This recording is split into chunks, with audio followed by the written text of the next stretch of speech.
JM De Guzman may pasaring sa mga sumusuporta kay FPRRD. Ibinahagi ni JM De Guzman ang kanyang opinyon kaugnay ng isyo ng mga gumagamit ng ipinagbabawal na gamot, partikular na sa mga netizens na sumusuporta sa ideya ng pagpatay o pagtodes sa mga ito. Ayon sa aktor, hindi angkop at hindi makatarungan ang ideya ng paghuhusga o pag-aakusa sa mga gumagamit ng droga sa ganitong paraan. Sapagkat mayroong mga aspeto ng pagkatao at kalusugan ng isang tao na hindi basta-basta nasusukat.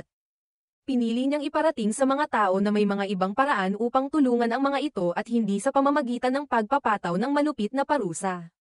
Ayon pa kay JM, isang mahalagang punto ang pagpapakita ng malasakit sa mga taong nahulog sa paggamit ng mga ipinagbabawal na gamot. Kabilang siya sa mga aktor na unang nagbukas ng usapin ukol sa kanyang nakaraan, kung saan inamin niyang siya ay naging bahagi ng paggamit ng mga ilegal na droga. Bagamat siya ay dumaan sa isang madilim na yugto ng kanyang buhay, naging positibo ang kanyang pananaw matapos niyang magdesisyon na magbago at dumaan sa proseso ng rehabilitation o rehab. Pinili ni JM na ibahagi ang kanyang karanasan upang magbigay liwanag sa mga tao na may mga pagkakataon sa buhay na nagiging mahirap.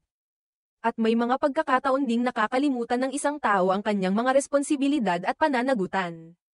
Gayunpaman, ang pinakamahalaga ay ang pagkakataong magbago at muling makabangon mula sa mga pagkakamali.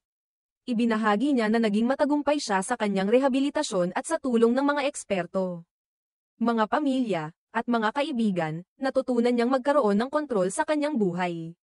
Mahalaga kay JM ang ideya ng pagtulong sa mga nangangailangan ng rehabilitasyon kaysa sa pagpapataw ng parusa. Ayon sa kanya, ang mga taong gumagamit ng droga ay hindi lamang dapat ituring na mga kriminal, kundi mga individual na may mga pinagdadaanan, may mga pagsubok sa buhay, at may mga aspeto ng kanilang kalusugan na kinakailangan ng tulong. Naniniwala si JM na ang pagpapakita ng kabaitan at pag-unawa ay mas mainam kaysa ang pagpaparusa o pagtangkang buwagin ang buhay ng isang tao. Ang kanyang mensahe ay isang paalala na ang bawat tao ay may karapatan sa pagbabago at na ang mga maling desisyon sa nakaraan ay hindi dapat magdikta ng kanilang kinabukasan. Dapat din aniyang isaalang-alang ang mga sanhi ng paggamit ng droga at humanap ng mga paraan upang matulungan ang mga tao na makalaya mula sa ganitong bisyo. Samantala, ang mga netizens na pumapabor sa pagtodes ng mga gumagamit ng ipinagbabawal na gamot ay nakatanggap ng batikos mula kay JM. Ayon sa kanya, ang pananaw na ito ay hindi nakabatay sa tunay na pag-unawa sa kalikasan ng problema. Sinabi niyang ang paggamit ng droga ay isang seryosong isyu ng kalusugan, hindi lang ng isang bansa, kundi ng buong komunidad, kaya't nararapat lamang na ang mga gumagami nito ay matulungan, at hindi ituring na walang pag-asa. Bilang isang aktor na nakaranas ng malupit na pagsubok, si JM De Guzman ay patuloy na nagsisilbing halimbawa na sa kabila ng pagkatalo o pagkakamali, may pagkakataon pa ring magbago at magsimula muli.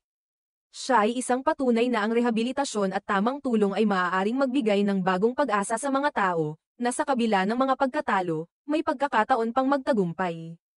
Sa pagtatapos ng kanyang pahayag, muling binigyang diin ni JM na ang tanging layunin ay ang magbigay ng mas malalim na pangunawa at pagmamalasakit sa mga tao, upang matulungan silang makalabas sa masalimuot na kalagayan, at hindi sila husgahan o itakwil. Ang kalusugan at kabutihang moral ng bawat isa ay isang kolektibong responsibilidad. At ito ang dapat natutukan, hindi ang pagpaparusa o paghuhusga.